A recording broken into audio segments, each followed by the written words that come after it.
that grew up in the 90s knows about Street Fighter and the Hadouken, or commonly referred to as Hadouken, or Shoryuken, commonly referred to as Oyuken, or even Tatsumaki Senpukyaku, which sounds like Alright, today I'm going to shed some light on the marginalized history of fighting games. I love fighting games. I practically study the history every day, go to websites. I love reading about the history of any fighting game really, or any video game, but I particularly love fighting games. After this class period ends, I'm going to head over to the Student Center and get in some rounds. Anyone from the 90s would recognize the muffled sound effects from Street Fighter, which is a small testament to how much it was a part of our culture. Today I'll discuss how fighting games started, the tragic death, and how recently there was a resurgence in the genre. Alright, so first, let's talk about the start of fighting games. Now, as ignorant as I always thought Street Fighter 2 was the first fighting game, which there was at least a Street Fighter 1, which was called Fighting Street in the US. Now, this wasn't even the first fighting game, even though it kind of popularized the genre a little bit. The first fighting game, or something that can be considered a fighting game, was Heavyweight Champ, made by Sega in 1976, where it pitted you against a player, and you would basically have like one attack, and it was just like rock, paper, scissors. Rock, paper, scissors, as opposed to Street Fighter, which is more like chess. So, 7 years later, another fighting game came out, Karate Champ, which looks kind of like this, a little bit impressive with graphics, got colors here. That's a step up. This one was a little bit more like, I'd say, rock, paper, scissors, and someone uses a gun as to win all. I don't know. Whatever. But the real big one, which popularized the genre, was Street Fighter 2, the World Warrior. Now this game had 6 different versions of this game. It was so popular. They kept rebalancing the game, adding new moves, adding new characters, because everyone loved this game and everyone wanted to see more of it. And everyone had like 3 different versions on their Super Nintendo. Oh, mine's got Blanca on it. Oh, mine's got Chun-Li. Yeah. So when this game came out, it inspired a whole list of other games. King of Fighters, Samurai Showdown, a bunch of others I can't name right now, Tekken. But yeah, now that we know how it popularized, let's talk about how it died. Now, in 2000 is when it started to die. The fighting game genre became oversaturated in games. There was way too many. There was at least like 30. I'm not going to name them all, but 30. Street Fighter 3 is what kind of killed it. No one recognizes these characters. They're all new. They tried something new. The most you'd recognize is probably Chun-Li. These are all new characters. No one recognizes these. The game was too technical. It involved new mechanics that were more than just Shoryuken or Hadouken. It was just like they added a parry system, which added a whole nother level of depth, which was good for the hardcore players, but it didn't really bring in the players that gave them the money and made the genre what it was.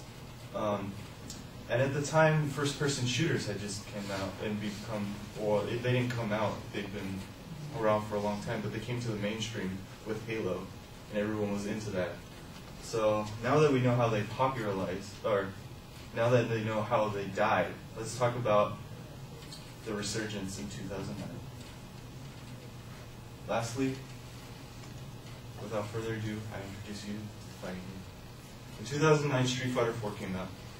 Now this completely revitalized the fighting game genre with moves that you recognize from 1990s, with Hadouken, Shoryuken, Tatsumaki.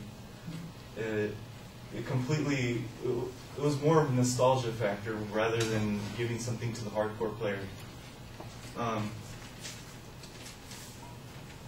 It inspired more games to come out, like BlazBlue, Marvel vs. Capcom 3, and King of Fighters 13.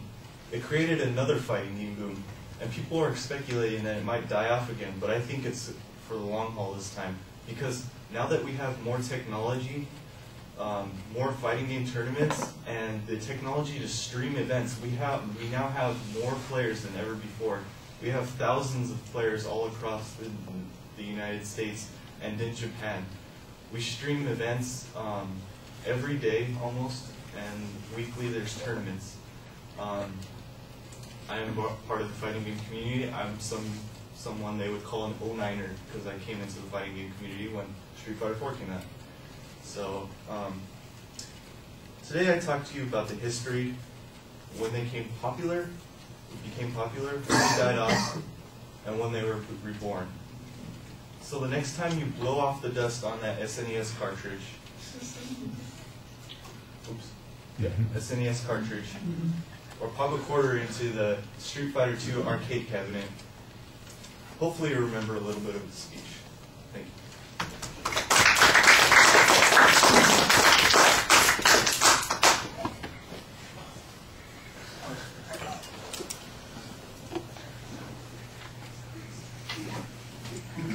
So Jody, what did you think?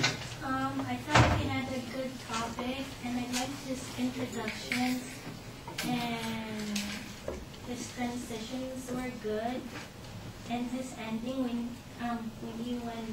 he was going to end. But I kind of didn't like the visuals. Too many visuals. Too many? Yeah. Okay.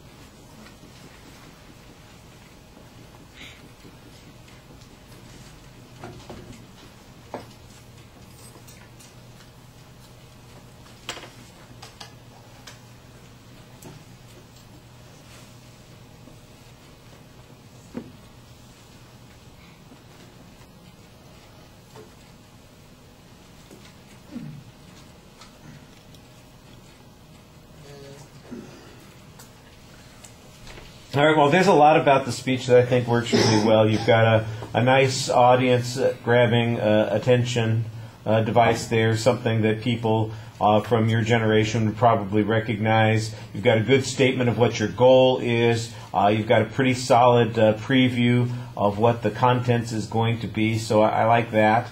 I think the historical information is a good way to go.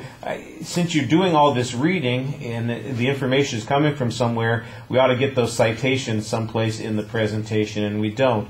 I'm sure some of your personal experience is fine in introducing these concepts, but when you make statements, for instance, about why Street Fighter 3 didn't succeed, or the replacement of fighting games with first-person shooters, there's got to be some context where people have written about that. There's been analysis by gaming publications or by experts in the field, and I think you could probably do with a little bit more citation of that. I don't doubt that what you're saying is probably accurate, but I think you would enhance your credibility and make it seem more substantive if you had that kind of information. I didn't think that the visuals were problematic. I think they mostly organize the information. They don't add a lot, although when you're talking about the historical development of the games, I like the fact that you could show basically how simplistic they were and how they developed a little bit visually. What was missing, of course, are some of the moves that you talk about, and you mentioned some of the sound effects in the introduction. I'm not sure that we needed to see video clips or anything like that of those types of things, but what were the moves? You mentioned at one point, I think, when you're talking about Street Fighter 3, they introduced a parrying kind of move that's going on there, and I got to be honest, I've never played any of these games, so I'm just one of those people. I'm one of those people that's I'm a Luddite when it comes to those things. The last video game I played was like asteroids, and